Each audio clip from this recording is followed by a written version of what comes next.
Hello guys, welcome all of you. Learn with Minendra में आप सभी का स्वागत है। रिन्यूएबल एनर्जी सोर्स एक सब्जेक्ट है, उसमें विंड टर्बाइन के रिलेटेड जो भी क्वेश्चंस यूनिवर्सिटी एग्जाम्स में पूछे जाते हैं, तो उस टॉपिक के ऊपर आज का वीडियो बनाया हुआ है। जो कन्वेंशनल पेपर ईएसी का है, उसमें भी बहुत सारे क्वेश्चंस रिन्यूएबल एनर्जी से आते हैं। सो विंड टर्बाइन से भी बहुत सारे क्वेश्चंस आते हैं आईएएस एग्जाम्स में, मेंस एग्जाम्स में। और आज का ये जो प्रॉब्लम है, मैं स्पेशली यूनिवर्सिटी में जो फाइनल एग्ज़ाम होता है रिन्यूएबल एनर्जी सोर्स का, तो उसमें 10 मार्क्स के लिए जो भी प्रॉब्लम आते हैं उनके लिए बनाया है। तो वीडियो को लाइक करना मत भूलना और कमेंट ज़रूर करना, so that I can maintain this video lecture series for more kinds of renewable energy problems like wind energy, geothermal energy, solar energy, biogas energy. So let's start it. तो देखते हैं कि इसमें क्या क्वेश्चन दिया हुआ है। ये क्वेश्चन ईएससी मेंस एग्जाम में 2020 में रिसेंट मेंस एग्जाम का क्वेश्चन है।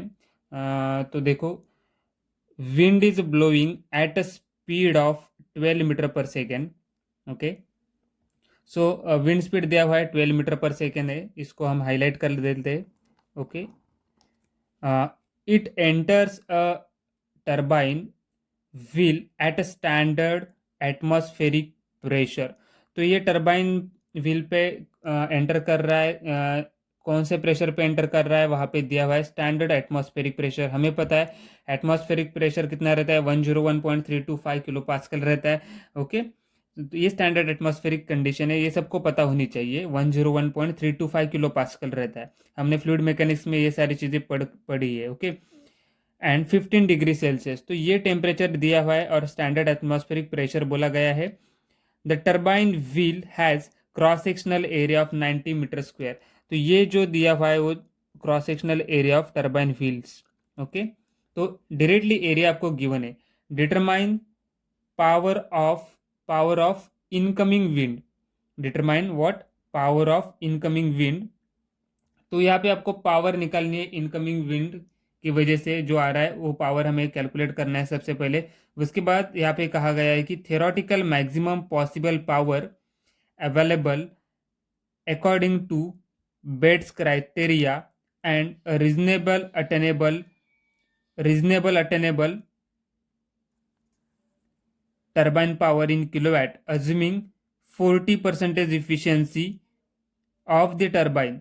सेकेंड चीज यहाँ पे कहिए कि हमें सबसे पहले पावर तो निकालनी है, लेकिन हमें बेट्स क्राइटेरिया से पावर निकालनी है। उसके बाद हमें सेकंड क्राइटेरिया क्या है, ये हमें लगाना है 40% टर्बाइन इफिशियंसी। हम सेकंड क्राइटेरिया में पावर निकालेंगे। तो बेट्स क्राइटेरिया यहाँ पे आपको पता होना चाहिए, किसी भी टर्बाइन के लिए बेट्स ने एक क्राइटेरिया दिया हुआ है, उस क्राइटेरिया के आगे कोई भी टर्बाइन हमें पावर मैक्सिमम पावर आउटपुट नहीं देता। ओके, तो वो क्राइटेरिया हमें पता होना चाहिए कि क्राइटेरिया क्या रहता है बेट्स का।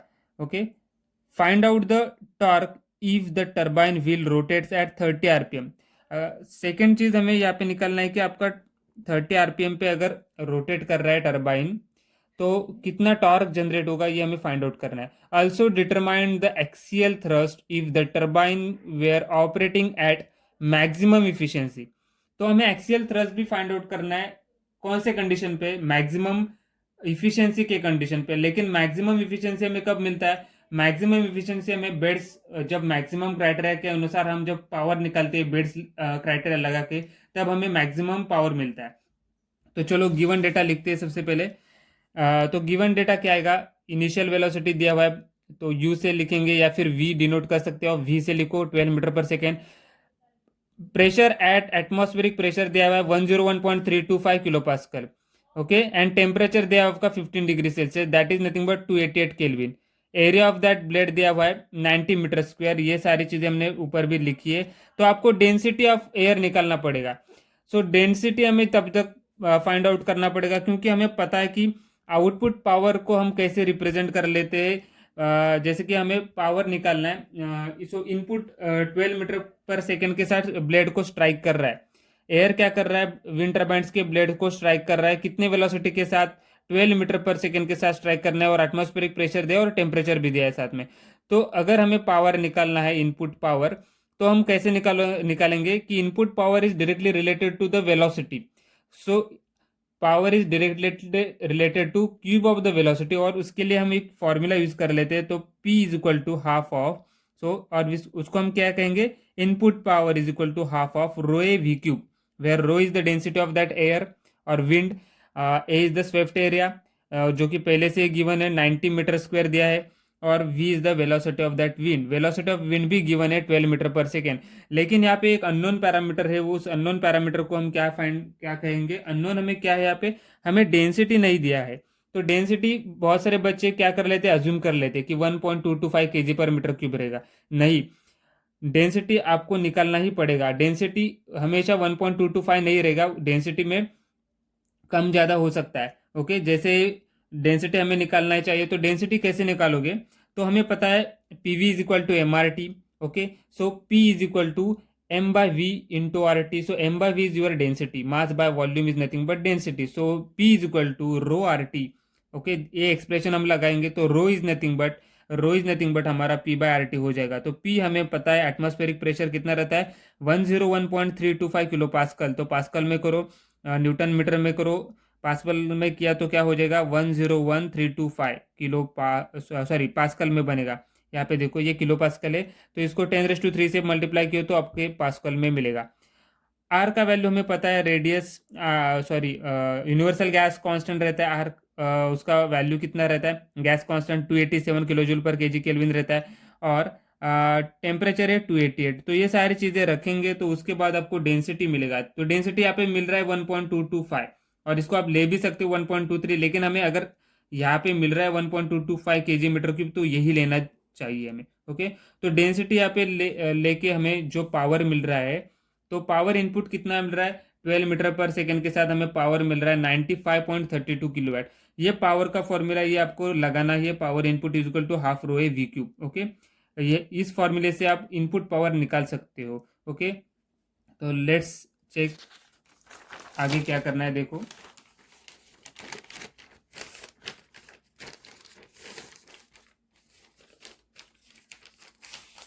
तो यहाँ पे देखो कि आगे हमें दो चीज़ें उन्होंने कही थी, दो चीज़ें में से हम फर्स्ट क्या निकालेंगे, देखो थेरोटिकल मैक्सिमम पॉसिबल पावर, यहाँ पे उन्होंने कहा है theoretical maximum possible power available according to the Betz criteria. अब मैं बेड्स के बारे में थोड़ी बात आपको बता देता हूँ। बेड्स क्या कहता है कि कोई भी जो टरबाइन होता है वो हमें 0.593, उसने एक क्राइटेरिया दिया है कि वो कांस्टेंट देता है कि 59.3% इफिशियंट रहता है। 59.3% के आगे आपको टरबाइन इफिशियंसी नहीं मिल सकती। कोई भी अगर टरबाइन आप सिलेक्ट कर रहे हो, डिजाइन कर रहे हो, तो मैक्सिमम इफिशियंसी बेड्स ने दिया हुआ है विद डेरिवेशन के साथ। उसने क्या बताया है कि आपका टरबाइन 59.3% के आगे नहीं जा सकता, यही फाइनल और मैक्सिमम इफिशियंसी है। तो यहाँ पे हमें क्वेश्चन में दिया है कि बेड्स इफिशियंसी के साथ आप मैक्सिमम पावर आउटपुट निकालो। तो हम यहाँ पे CP max coefficient, maximum coefficient क्या लेके जाएंगे, 0.593। ये beds limit for any turbine के लिए रहता है। तो हमें पता है कि सीपी मैक्स क्या रहता है, coefficient power output to the power input. तो हमें यहाँ पे पावर आउटपुट निकालना है। पावर आउटपुट आप कैसे निकालोगे, इनपुट पावर आपके पास है half rho A V cube के साथ आपने निकाला था, वो पावर रख दिया, तो और सीपी मैक्स का वैल्यू रखा 0.593, तो वहां से आपको पावर आउटपुट मिलेगा। और ये पावर आउटपुट 56.52 किलोवाट, ये पावर आउटपुट क्या है, मैक्सिमम आपका पावर जनरेट हो रहा है, आपको मिल रहा है।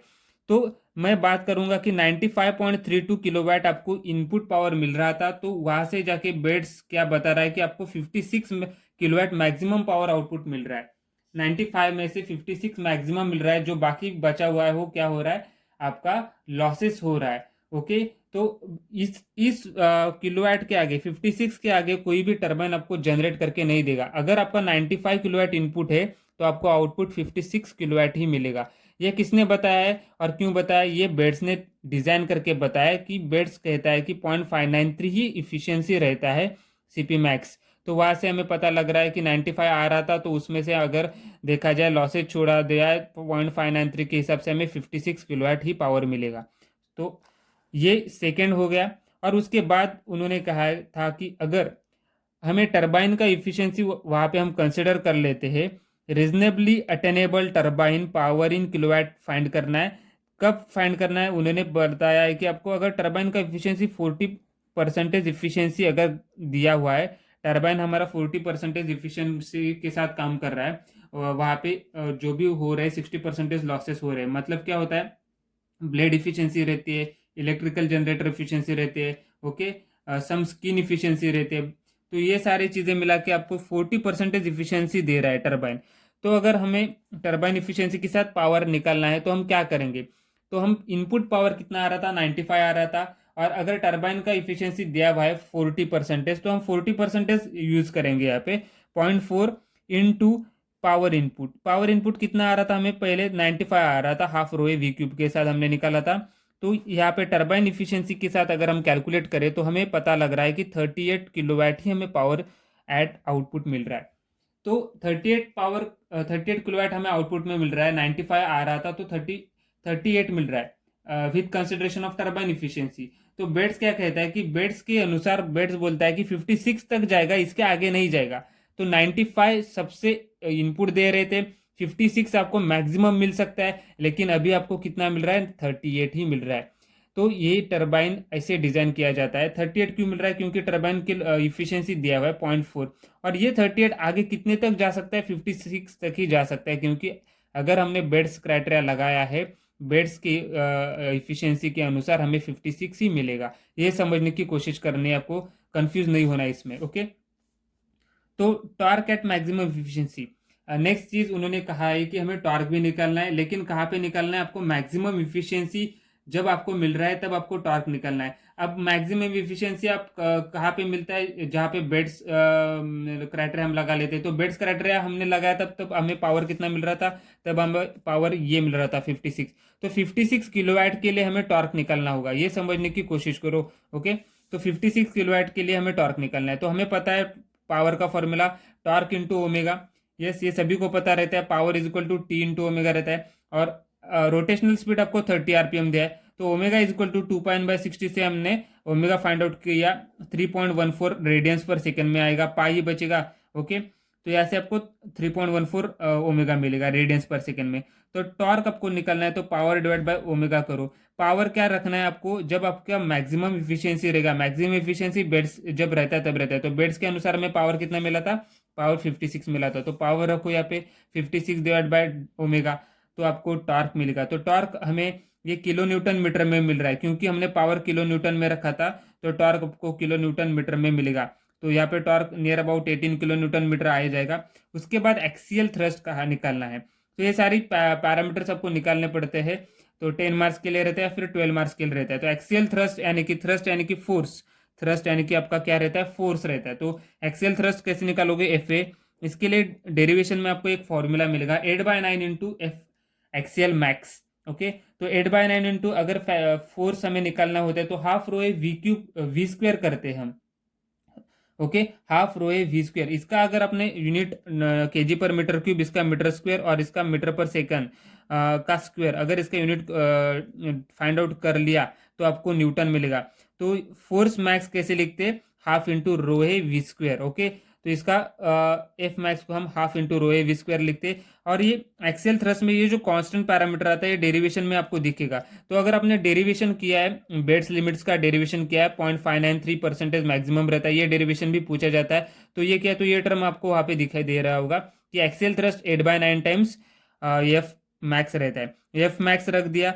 तो अगर मैं हाफ रोए वी क्यूब यहाँ पे लिखूँ, तो आपको यहाँ पे ऊपर वाला टर्म क्या बनेगा, अगर इसको मैंने हाफ रोए वी क्यूब रखा तो ये पी आई बनेगा, पावर एट इनपुट हाफ रोए वी क्यूब। यहाँ पे मैंने वी से मल्टीप्लाई किया, तो नीचे आपको वी से डिवाइड करना पड़ेगा, तभी जाके ये टर्म आपका मेंटेन रहेगा। तो इसको हम ऐसे भी लिख सकते हैं, 8/9 into power at input divided by V. अगर यहाँ से भी आप सॉल्व कर सकते हो, आपको रो है ए का भी वैल्यू है और वी का भी वैल्यू है, यहाँ से भी आप वैल्यू पुट करके सॉल्व कर सकते हो। और इसको अगर मैंने सिंप्लीफाई किया तो आपको ये मिलेगा P I by V. P I हमें पता था 95.32 था, जो कि इनिशियल पी आई था, ओके। और वी हमें पता था 12 था। तो यहाँ से एक्सियल थ्रस्ट आपको मिलेगा 7.06 किलो न्यूटन, ओके। तो ये सारी चीज़ें आज के लेक्चर में हुए, और इस प्रॉब्लम को आप बेहतरीन प्रॉब्लम लेके आया था। ये प्रॉब्लम बहुत ही बढ़िया है, इससे डिफिकल्ट प्रॉब्लम आपको विंड एनर्जी में नहीं मिलेगा, ओके। ये बहुत ही बढ़िया ईएससी का मेंस एग्जाम में कन्वेंशनल पेपर में आया हुआ प्रॉब्लम था। अगर ये प्रॉब्लम आप कर लेते हो तो विंड टर्बाइन के कोई भी प्रॉब्लम्स आप इजी वे में सॉल्व कर सकते हो। So thank you for watching my channel. If you have not subscribe, please do subscribe.